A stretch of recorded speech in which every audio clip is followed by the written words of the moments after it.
सीमा हैदर का जो केस है, सीमा हैदर जो कांड हुआ है, ये वही साजिशें हैं, ये वही अनासर हैं जो 1947 से चाहते हैं कि पाकिस्तान हिंदुस्तान के आपस में ताल्लुकात खराब हों, पाकिस्तान हिंदुस्तान के लोगों के ताल्लुकात खराब हों।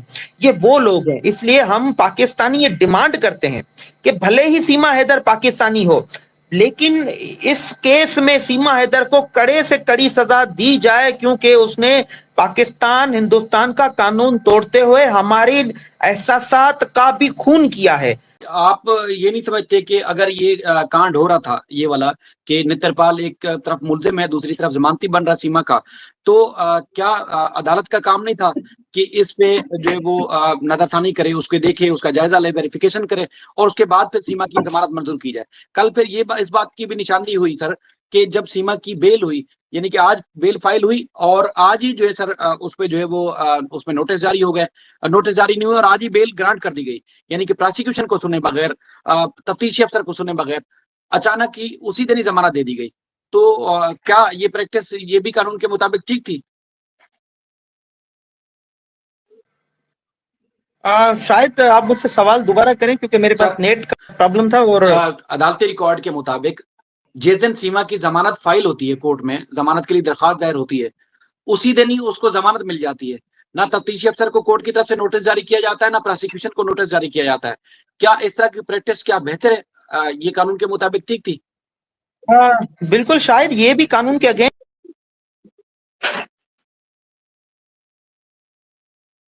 ग्रांट की जाती है तो प्रोसिक्यूशन को नोटिस जरूर किया जाता है। प्रोसिक्यूशन का नोटिस के बगैर, प्रोसिक्यूशन की जो आर्ग्यूमेंट के बगैर, प्रोसिक्यूशन का जो केस है कोर्ट के सामने रखने के बगैर कभी भी कोर्ट जो है वो बेल ग्रांट नहीं करती है। और ये जो सेक्शन 14 का जो केस है पाकिस्तान,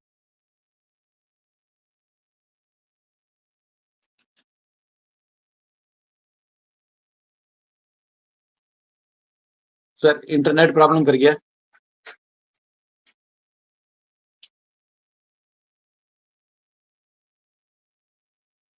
सर आप मुझे जी मुझे आप सुन सकेंगे? मैं दोबारा कहता हूं, नेट का मेरे पास मसला था, क्योंकि सेक्शन 14 का जो केस है ये प्रमा फेसाई केस होता है। ये क्योंकि एक बंदा बॉर्डर क्रॉस करके आता है किसी और मुल्क में, उसके पास ना पासपोर्ट होता है, ना उसके पास वीजा होता है, ना कोई और लीगल डॉक्यूमेंट्स होते हैं, वो जब आता है तो अपेरेंटली प्रमा फेसाई ये केस होता है कि ये इलीगली अनलॉफुली आया है। इसमें बेल कभी भी ग्रांट नहीं होती है, चाहे पाकिस्तान हो चाहे हिंदुस्तान हो। माजी के जितने भी केसेस देखे जाएं उसमें बेल ग्रांट नहीं होती है। अब कुछ वक्त पहले मैंने एक इंडियन के केस लड़ा था जिसका नाम जो शबीर अहमद था, वो हिंदुस्तान के राजस्थान के इलाके से पाकिस्तान इलीगली वो आ गया था, उसका मैंने केस लड़ा था। वो बेसिकली साइकोलॉजिकली मेंटली इल था, उसकी भी अदालत ने बेल ग्रांट नहीं की थी, हाई कोर्ट ने भी बेल ग्रांट नहीं की थी। उसके बाद ये डायरेक्शन हुई आप ट्रायल चलाएं, हमने वो ट्रायल चलाया था। जब मैंने वो केस लॉ ढूंढने की कोशिश की, पाकिस्तान और हिंदुस्तान के दोनों तरफ कोई भी बेल ग्रांट मुझे नहीं मिली। ये पहला केस प्रेसिडेंट बनाया गया है सीमा हैदर का, जिसमें एक सेक्शन 14 के प्रमा फेसाई केस में जाके उन्होंने बेल ग्रांट किए प्रोसिक्यूशन के बगैर। मैं तो सरप्राइज हूं, मैं पहले दिन से चीख रहा हूं कि ये कैसे बेल ग्रांट हो सकती है। आप मेरे पिछले इंटरव्यूज आप उठा के देखेंगे, मैं बार बार कह रहा हूं कि ये बेल जो है इलीगली ग्रांट की गई है। इसमें जिस जज साहब ने जो है वो बेल ग्रांट की है, उस जज साहब के मातहत उसके बाला ऑफिसर जितने भी जज साहब है, सेशन कोर्ट है या हायर कोर्ट है, सुपीरियर कोर्ट है, आप काइंडली उसकी इंक्वायरी करें। वो जज साहब कोई प्रेशर में तो नहीं था। वो क्या मामला थे, क्या मजबूरी थी कि जज साहब ने बेल ग्रांट कर दी और एक सिटीजन ऑफ पाकिस्तान को एक दूसरे सिटीजन को ऐसे खुले ही आपने किसी की श्योरिटी देते हुए आपने ऐसे ही भारत में छोड़ दिया। श्योरिटी भी ऐसे शख्स ने दी जो वही उसी केस में जवाबदार है। बड़ा सरप्राइजिंगली केस ये है। सर एक और चीज जो सामने आई है इसी ऑर्डर के बाद, जो ऑर्डर इनका बेल ऑर्डर है, उसमें कोर्ट लिख रही है जी सीमा और उसके बच्चे नेत्रपाल के घर में ही रहेंगे। तो सर नेत्रपाल का जो घर है ना कोई शेल्टर होम है सरकारी, ना दारुल अमान था सरकार की, कोई उसमें कोई भी एक्सेस या वो नहीं है। तो कोई एक आम प्राइवेट घर के अंदर क्या इन कंडीशंस में भी जमानत किसी को दी जानी चाहिए कानून के मुताबिक? वरना अगर ठीक है आपने उसको जेल में नहीं रखना तो सरकारी किसी शेल्टर होम में रखना चाहिए था, दारुल अमान में रखना चाहिए था। ये कौन सा तरीका है सर? देखिए ये भी इलीगल है। आप देखेंगे पाकिस्तान का कानून हो या हिंदुस्तान का कानून हो, या तो आपको जेल में रखना है, या तो आपने दारुल अमान में रखना है, जो सेफ हाउसेस होते हैं उसमें रखना होता है, या आपने किसी को रखना भी है किसी के घर में, तो उसको सब जेल करार देने के लिए वहां का जो होम डिपार्टमेंट होता है वो ऑफिशियली उसको लेटर निकालता है with approval of the competent authority. उस घर को, उस जगह को सब जेल करार दिया जाता है कानून की नजर में। अब नेत्रपाल सिंह मीणा का जो घर है जिसमें सीमा रहती है, वो सब जेल तो है नहीं, वो सेफ कस्टडी तो है नहीं, वो सेफ हाउस तो है नहीं, वो शेल्टर तो है नहीं, फिर भी उसमें वो अपनी लाइफ एंजॉय कर रही है एक एक्यूज्ड होते हुए। अब देखेंगे कि नेत्रपाल सिंह मीणा के घर को न सेफ जेल करार दिया गया है, न ही उसको सेफ हाउस करार दिया गया है, न ही उसको दारुल अमान की तरह कोई सेफ कस्टडी ये अनाउंस किया गया। अब यहाँ पर भी होम डिपार्टमेंट जो है उत्तर प्रदेश का, उसकी भी मेलाफाइट शो होती है कि भाई क्या वजूहत है, कौन सा वो प्रेशर है, वो कौन सी वजूहत है जिसमें आप इतना मजबूर होके रह गए हैं सीमा की तरफ से। भाई सीमा के लिए, सीमा की सहूलियत के लिए पाकिस्तान जो है प्रेशर देता, या पाकिस्तानी प्रेशर देते, पाकिस्तानी इदारे प्रेशर देते, वो तो लातल्लुकी का इजहार करते हैं। वो तो हमारी एप्लीकेशनों का आपको पता है शायद जवाब ही नहीं दिया हमने, उन्होंने तो कोई बोला भाई दफा हो जाए, बाढ़ में जाए, हमारा क्या जाए, वो चली गई हिंदुस्तान। अब जबकि पाकिस्तान का प्रेशर नहीं है, पाकिस्तानी इदारों का प्रेशर नहीं है, पाकिस्तानी सिटीजन का प्रेशर नहीं है, तो वो कौन सी वजूहत है जिसकी वजह से हिंदुस्तान की जुडिशरी मजबूर हो गई, हिंदुस्तान की जो है होम डिपार्टमेंट मजबूर हो गया, हिंदुस्तान का जो प्रोसिक्यूशन डिपार्टमेंट मजबूर हो गया, हिंदुस्तान की पुलिस मजबूर हो गई, वो कौन सी वजूहत है। अब हिंदुस्तान के जितने भी थिंक टैंक है इन सवालों का जवाब जरूर ढूंढे, क्योंकि इन सवालों के जवाब के पीछे हिंदुस्तान का मुस्तकबिल है, हिंदुस्तान के शहरियों का मुस्तकबिल है। 100 करोड़, 140 करोड़ आवाम का मुस्तकबिल इसके पीछे है। सर टेक्निकली बात है, जैसे कड़वा सच मुसलसल ये देखते हैं हमारा चैनल, तो ये पाकिस्तान में भी अदालती निजाम जिस तरह चल रहा है, इंडिया में भी, तो आपको पता है कि जो छोटी छोटी खामियां या छोटी छोटी ऐसी कोताहियां जो आवाम को पहले नहीं पता थी, अब इस किस्म के केसेस के साथ जुड़ने के साथ बहुत सारी चीजों में मालूमात में इजाफा हो रहा है। तो अब जैसे हम लोगों को बता रहे हैं कि एक तो ये है कि ना ये सरकारी दारुल अमान है और ना ही शेल्टर होम है, उसके बावजूद अदालत ने उन तमाम चीजों को नजरअंदाज करके उनके घर में रहने की इजाजत दे दी।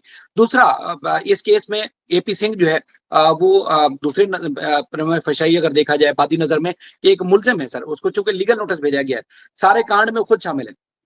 अब वो बेल वाले ऑर्डर का जो वो था कि वो दोनों बेल पे हैं, तो पुलिस को जो नई धाराएं शामिल की हैं, पुलिस को खुद चाहिए कि उनको गिरफ्तार कर ले, या अदालत के ऑर्डर का इंतजार करेगी कि अदालत उनकी जो 173 की रिपोर्ट है वो मंजूर करेगी या नहीं करेगी, उसके बाद फिर पुलिस फैसला करेगी कि उनको गिरफ्तार करना है, या उनको कहेंगे जाओ पुत्र पहले जमानत ले लो उसके बाद देखा जाएगा। नहीं, ऐसा नहीं है। हिंदुस्तान के जो सीमा का केस जो चल रहा है उसमें जो इन्वेस्टिगेशन ऑफिसर है वो इंटाइटल है उसको एपी सिंह को अरेस्ट करने के लिए, क्योंकि मैं हिंदुस्तान का कानून बताता हूं।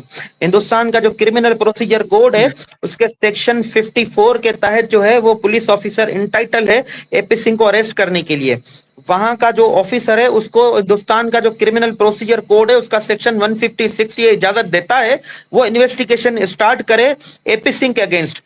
और वहां के जितने भी जो लोकल लोग जो विटनेसेस हैं, जिसमें एक वकील साहब भी था जिसने ही सीमा को अरेस्ट कराया था, उससे लेके जितने भी ऑफिशियल विटनेसेस हैं उन विटनेसेस का अंडर सेक्शन 161 अंडर सेक्शन 164 जो है वो जो स्टेटमेंट रिकॉर्ड करा के एपी सिंह को उसमें शामिल तफ्तीश करके उस केस में जो है वो चार्जशीट में उसका नाम जरूर दिया जाए। क्यों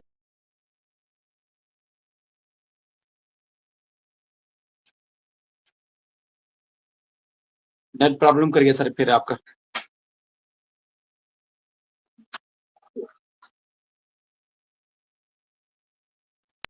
उसमें ये देखा जाएगा कि एपी सिंह को नहीं देखा जाएगा, उसमें हिंदुस्तान की जो अवाम है उसको देखा जाएगा, हिंदुस्तान का जो फ्यूचर है उसमें देखा जाएगा। अब हिंदुस्तान को खतरे के लिए अगर कोई सिटीजन ऑफ इंडिया अगर शामिल है तो उसको जरूर पकड़ा जाए, चाहे वो कितना ही जो है वो महान शख्सियत क्यों ना हो। तो मेरा ये कहना है कि एपी सिंह जो है वो इस केस में बराबर का शरीक है, वो फैसिलिटेटर है, इसको अरेस्ट किया जाए, इसको शामिल तफ्तीश किया जाए, इसको 173 की रिपोर्ट में जो कॉलम होता है एक्यूज पर्सन का उसमें इसका नाम जरूर दिया जाए। सर लेकिन हैरानकुन सूरत हाल तो ये है कि जो एक्यूज से ऑलरेडी उनको तो छोड़ दिया गया और कहा कि जाओ और इस तरह के कांड जाके करो, काम जाके करो, तुम्हारे लिए आजादी है खुली। तो अब एपी सिंह के खिलाफ पुलिस या दीगर इदारे क्या काम करेंगे? सर नमाज का टाइम हो रहा है तो मैंने आपको ज़हमत दी, आपका शुक्रिया, आपने कीमती वक़्त दिया। इंशाल्लाह फिर अपडेट्स और इस तरह की जो गुफ्तगू का सिलसिला है वो जारी रहेगा इंशाल्लाह। नमाज के बाद आप बल्कि नमाज पढ़े बिल्कुल इंशाल्लाह शायद फिर किसी आपके चैनल पर मुझे बड़ा मजा आता है, मैं चाहता हूँ जरूर आऊं, क्योंकि आपका जो वाहिद चैनल है सब अच्छा काम करते हैं यूट्यूब में, सबको अप्रिशिएट करते हैं, कोई अच्छा बुरा नहीं होता, सारे अच्छे हैं। पर आप क्योंकि एक प्रोफेशनल जर्नलिस्ट हैं तो आप का चैनल में तो बड़ा मुझे मजा आता है, और आप बड़ा अच्छा सवालात करते हैं, और वो जो स्पिरिट होता है, रूह होता है, वो आप कोशिश करते हैं कि बाहर आ जाए, इसलिए बड़ा मजा आता है। शायद एक चीज मैं फाइनली मैं जरूर कहूंगा कि देखें, तमाम हिंदुस्तानी, तमाम पाकिस्तानी, हम कोई फसाद नहीं चाहते हैं, हम कोई भी दंगा फसाद, हम कोई नफरत नहीं चाहते हैं, हम मोहब्बत चाहते हैं। हम 1947 से हमें लड़ाया गया, जितनी भी बाहर की कुव्वतें थी उन्होंने लड़ाया। हम अब वो दौर खत्म हो चुका है, अब कोई लड़ना नहीं चाहता, अमन चाहते हैं, प्यार चाहते हैं, मोहब्बत चाहते हैं। अब ये जो सीमा हैदर का जो केस है, सीमा हैदर जो कांड हुआ है, ये वही साजिशें हैं, ये वही अनासर हैं जो 1947 से चाहते हैं कि पाकिस्तान हिंदुस्तान के आपस में ताल्लुकात खराब हों, पाकिस्तान हिंदुस्तान के लोगों के ताल्लुकात खराब हों। ये वो लोग हैं, इसलिए हम पाकिस्तानी ये डिमांड करते हैं कि भले ही सीमा हैदर पाकिस्तानी हो, लेकिन इस केस में सीमा हैदर को कड़े से कड़ी सजा दी जाए, क्योंकि उसने पाकिस्तान हिंदुस्तान का कानून तोड़ते हुए हमारी एहसासात का भी खून किया है।